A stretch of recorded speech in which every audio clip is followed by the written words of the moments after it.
It's a rainy day outside. Oh my gosh. Let me see, where am I going to and where's it going to take me? Probably a little bit late today. Probably around 10:15 it says. 10:14, okay, let's go. A little bit late, but it's alright. I'm so hot.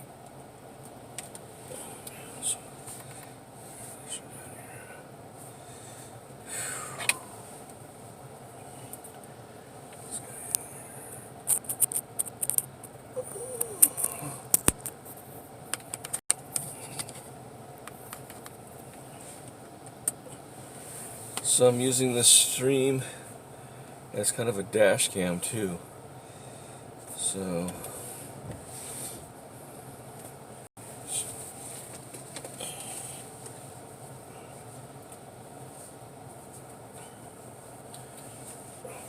it's a cloudy day outside. So cloudy.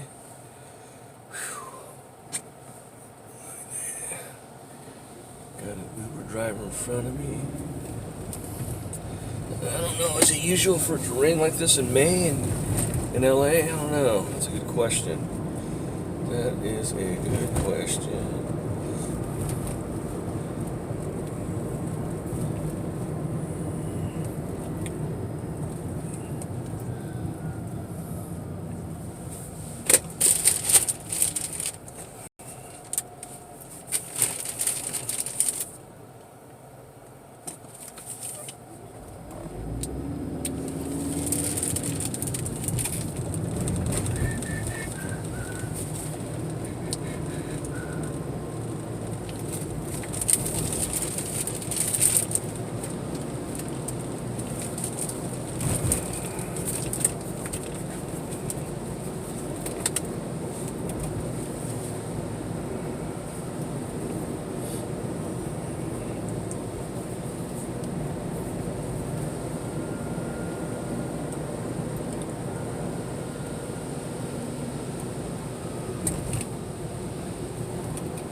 Yeah, look at downtown, it's all foggy.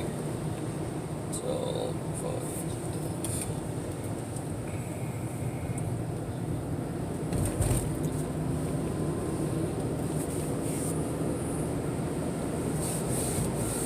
Do do do do do do do do do.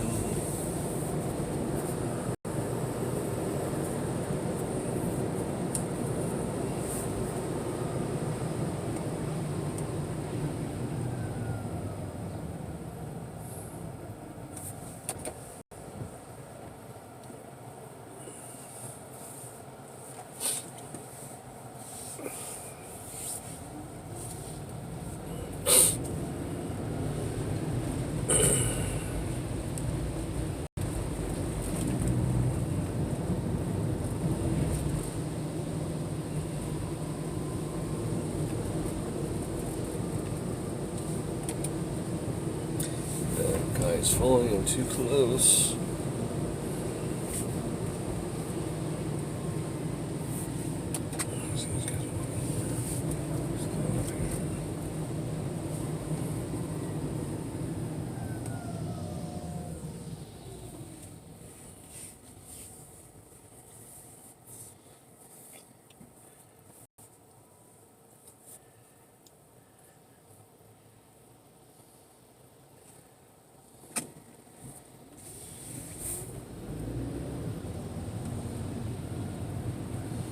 The guy was not patient enough, so he had to pass this car. Oh, dick. That guy in front's not going that fast.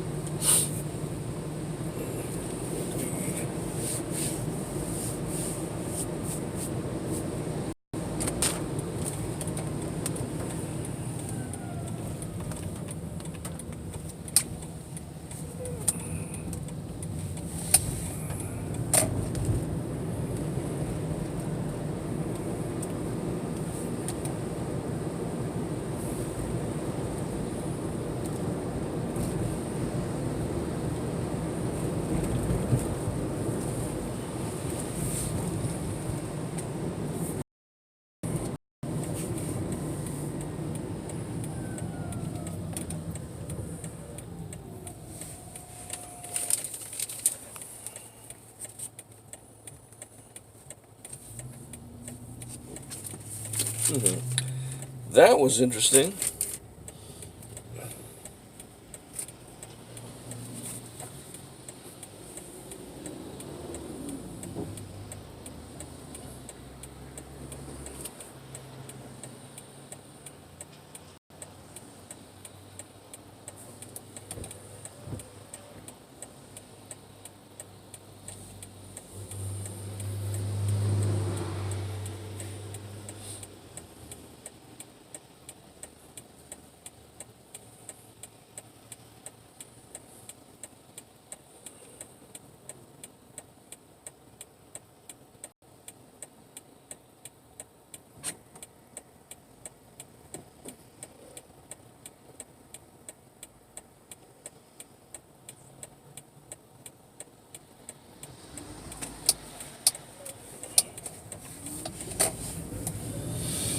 I got bunched up really quick there.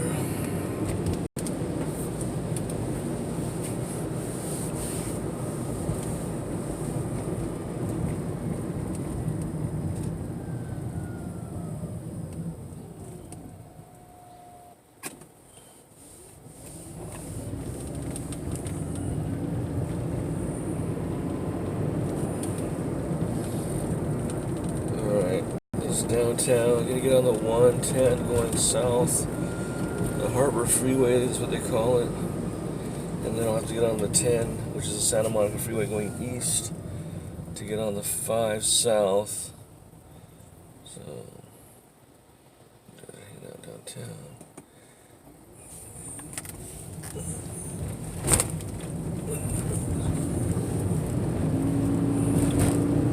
Really slick.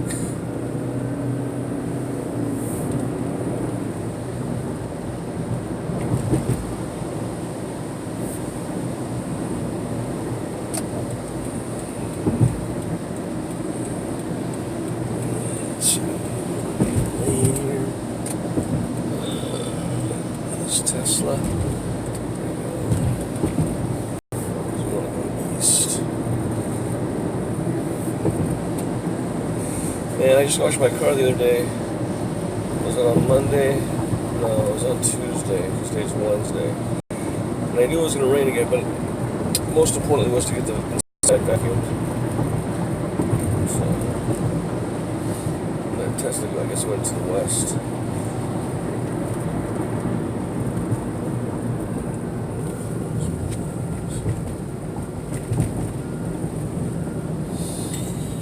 Okay, let's see what's going on. It's just letting it stop raining here, which is nice. I'm gonna have to figure out how I can stream live to Twitch, because I think Twitch I wanted to start doing too. D-Live, I don't know about, because they don't pay. You don't get paid in U.S. currency. It's in bits. What do they call it?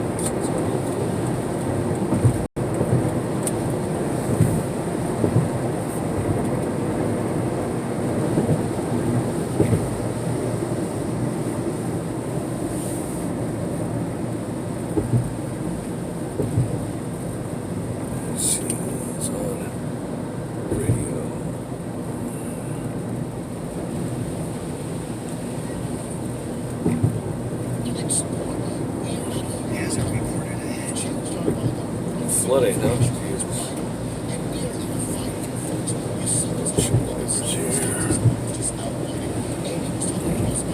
Stay in this lane. Where is the flooding at?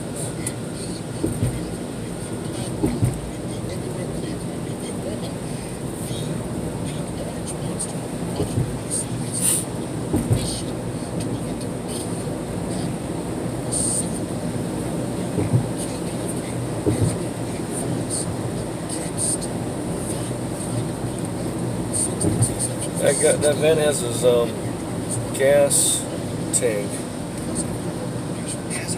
open.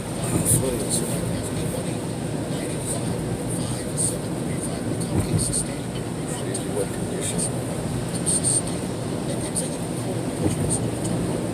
It'll be sunny this afternoon, but right now it's crappy out.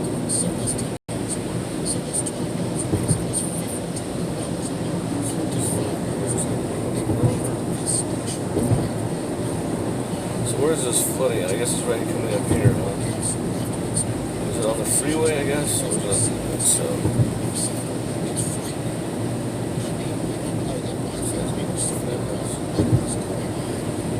braking?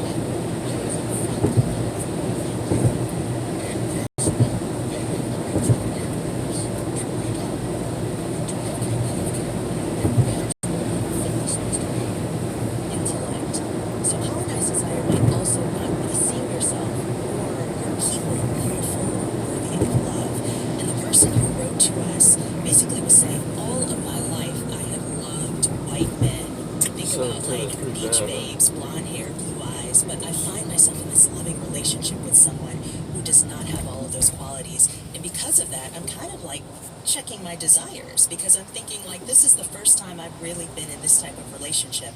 And what has led me here, and then also what are the reasons why I find myself desiring whiteness over my own people. You also look at, in the interracial relationships episode, relationship between people of color. Tell us about that. This is really important because, you know, when we think about what we see in the media around interracial love, it is often black and white. And we never really see other types of couples and other types of love out there to show us that there is a possibility for that. And what does that look like?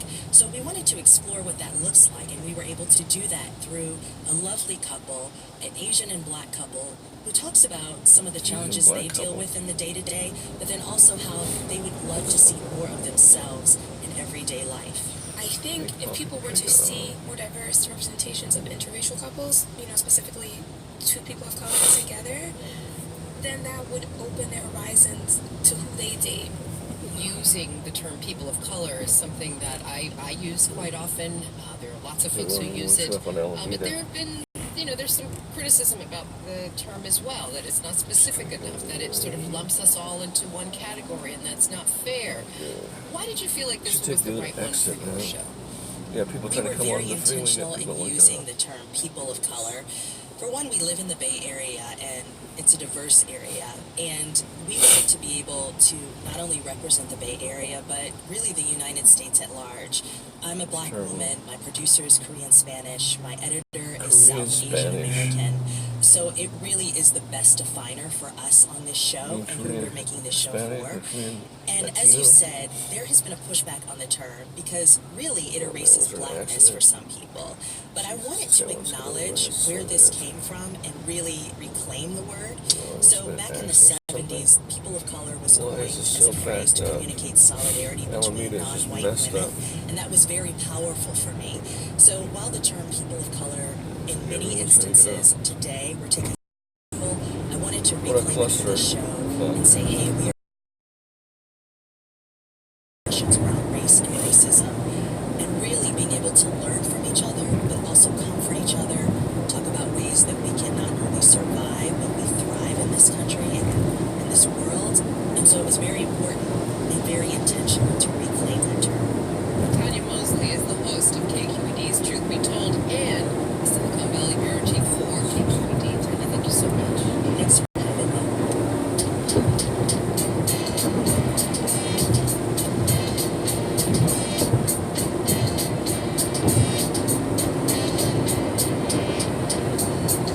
And that's our show for today, but we wanted to let you know that we have a longer version of my conversation with Tanya Mosley on our website.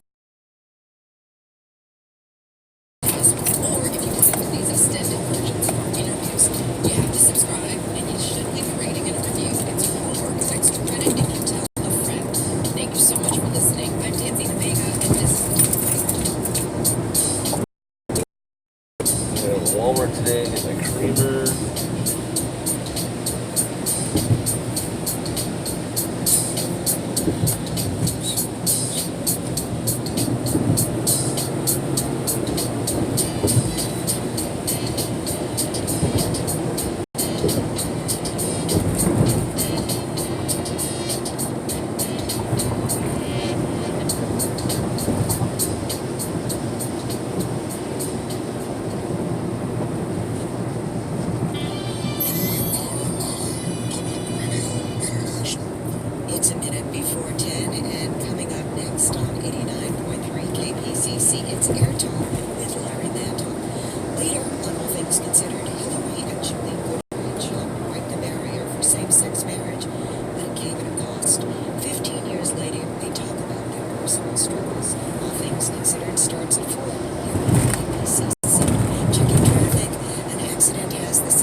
It's the new KPCC podcast. Tell them I am, wherever you listen to podcasts.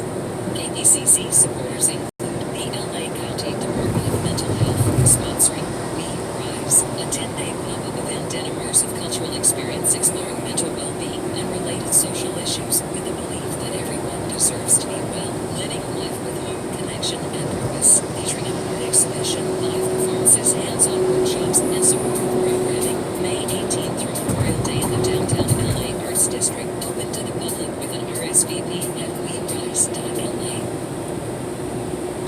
This is 89.3 KPCC, Pasadena, Los Angeles. A community service of Pasadena City College, offering the PCC Partners Program for students who get it from tuition. Learn more at pasadena.edu. KPCC supporters include the Getty. Visitors can discover a throng of animals as they tumble, soar, and race through the pages of The Bestiary, a popular medieval book describing the beasts of the world. With vibrant images, The Bestiary brought creatures to life before the eyes of readers. With over 100 works on display, Book of Beasts, an exhibition at the Getty, will transport visitors into the world of medieval bestiary. Learn more at getty.edu. Broadcast Center, this is Anthony. Morning, I'm Lauren Nanton. Later today, President Trump is expected to propose a new immigration plan that would favor high-skilled workers over extended family members to those already here. Currently, 2/3 of green cards go to relatives of U.S. residents, while 12% are given based on skill level. We'll debate which is better for the country right after the news. Live from NPR News in Washington, I'm Windsor Johnston. President Trump is set to roll out his new plan for immigration today. According to the White House, his approach will shift the balance away from immigration driven by family connections in favor of a skills-based merit system. NPR's Mara Eliason reports this proposal does not address the roughly 11 million immigrants I wonder if living if in that the country he should illegally. apply that rule to his in-laws. Without a solution to Melania's those problems, it's unlikely that I wonder what White House profession can they make a have. deal with Democrats, but What that's a not the hypocrite. point of this proposal. As a senior administration official said, the point of this plan is to unify Republicans around something positive on immigration and the bottom. Really? Reporting. Walmart says new higher tariffs Republicans on aren't Chinese against goods immigrants, will why in the increase hell? prices for shoppers. NPR's Alina Celia Is there a hurry or reports the something or company what? has released first quarter earnings, commenting specifically on the potential new tariffs. Walmart officials said they're closely monitoring move out of the my way, negotiations man. between the U.S. and China, hopeful for an agreement. In press interviews, Chief Financial Officer Brett Biggs said Walmart has had, quote, mitigation strategies in place, focusing on being the low-price retailer. But he said more tariffs will raise prices for consumers. This echoes the sentiment from Macy's CEO Jeff Gennett, who warned on Wednesday that Yes, if the Trump administration does 30 expand range. tariffs to virtually all Chinese goods, including clothes, shoes, and toys, it would be hard to avoid higher prices for shoppers. Alina Selyuk, NPR News. The director of the Consumer Financial Protection Bureau says the Education Department is interfering in efforts to police the student loan industry. NPR's Chris Arnold reports the claim is in a letter obtained by NPR and comes amid lawsuits alleging widespread wrongdoing by student loan companies. CFPB Director Kathy Kraninger says the Bureau is trying to do oversight of student loan companies, but they're not handing over information that the Bureau needs. And she says the reason why is that the Education Department told them not to. Seth Friedman heads up the nonprofit Student Loan Protection Center. He says what this means is the Ed Department is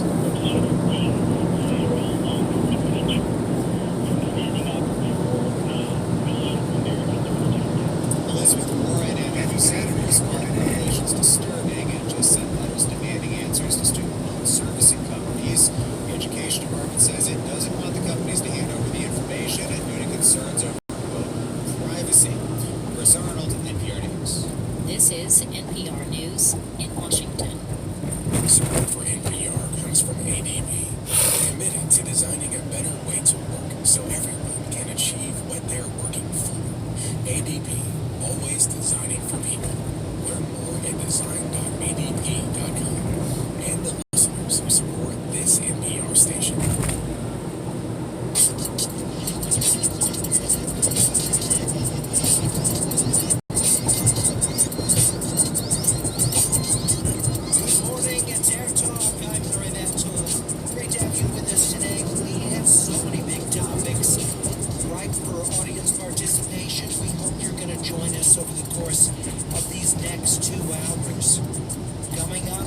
focused on states restricting abortions and how the Supreme Court will likely decide how much latitude states have with abortion law. But first, as you just heard on NPR News, President Trump expected at 11:30 our time to announce a new immigration plan favoring high-skilled workers over extended family members of those already here. Joining us to talk about the idea is a senior fellow and director of legal policy at the Manhattan Institute, a conservative-leaning think tank, James Copeland. James, good to have you with us. Let's talk about this change of emphasis. How would you see the nation benefiting by giving more green cards to higher skilled workers as opposed to extended family?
Of those already here who might still seek to come illegally into the U.S. Would this necessarily stop them if they can't have green card?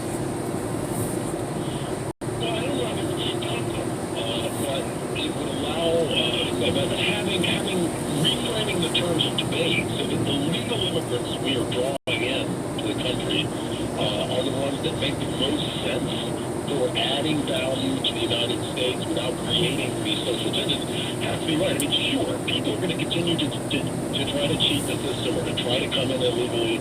We still have to figure out a way to deal with that. It's a very difficult situation, and probably without dealing with that, it's going to be hard to get any sort of immigration bill through Congress. But I think the president's team deserves credit for coming up with a constructive approach so that it's not saying, well, we're just against all immigrants. No, what he's saying is there's a big difference between a doctor from Mumbai or an engineer from Shanghai and someone with less than an 8th grade education from El Salvador. It doesn't mean we don't care about poor people around the world, but we have to be realistic given our social welfare system and given the types of, the way the job market is evolving here, about what's going to most promote long-term cohesion, growth, and sort of the long-standing melting pot we have in the United States. And so this is an affirmative vision that I think is a positive one. All right. We're talking with the Manhattan Institute's James Copeland. Also with us from Santa Clara University School of Law, Professor Prathipan Gulasekaram. Professor, thank you for being with us. What are your concerns about emphasizing higher skilled workers for green cards versus extended family? As an abstract theory, trying to prioritize higher skills isn't really a concern or something that might be laudable. I think the problem is that the way in which this is framed, it sets up a false dichotomy between a a high percentage of legal immigrants to the country qualify under family-based categories, that doesn't mean that those coming in through those categories are automatically not educated, not skilled. In fact, they are highly skilled and can be highly educated as well. They're just that there's a false narrative being employed here to try and sell this. Second, that I don't think there's anything wrong with trying to change or increase the number of skills-based immigrants that come into the United States. What doesn't make sense from the perspective of trying to create a system that is actually comprehensive, that doesn't encourage more unlawful migration, is to then cap the number of overall immigrants at the same number that we have now and just change the mix of who's coming. That simply isn't going to work. If one wants to increase the number of skills-based immigrants, then one should increase the number of lawful immigrant visas available for employment-based or skills-based categories. Deep, what about being able to take both family and skill level into consideration? Because you make a good point that there are many of the family members who are higher skilled, but could you give, among those higher skilled workers who have a family member living in the United States, could you give them preference that would serve both of those concerns? Sure, you could. I mean, this looks somewhat like what other countries employ. Australia, Canada employ a point system that has aspects of it that relate to family ties, aspects that relate to education, skill level, etc. I would point out in both of those countries, Australia and Canada, that employ that system, they admit way more immigrants relative to their population than the United States does. So it's not an idea that is completely antithetical to how we do our immigration law now. I do think that if you restrict the family-based categories, you're only going to amplify your email. And locked in the United States, that keeps things deaf, but also in our domestic constitutional law policies, which highly prioritize family integrity. Under current plans which allow higher skilled workers into the country, either H-1B visa or temporary, or I should say permanent residency, are spouses automatically included under that currently, even if the spouse doesn't have a higher skill level? So in many of the employment-based categories, once the principal person who gets the visa, they can bring in spouses and family members. There's other questions as to whether those spouses and family members can actually work in the United States or go to school. But as a general matter, they're able to, at least under current law, bring family members into the United States. So they may not get a work visa, the spouse, even though the spouse might have marketable skills in the U.S. That's exactly right. James,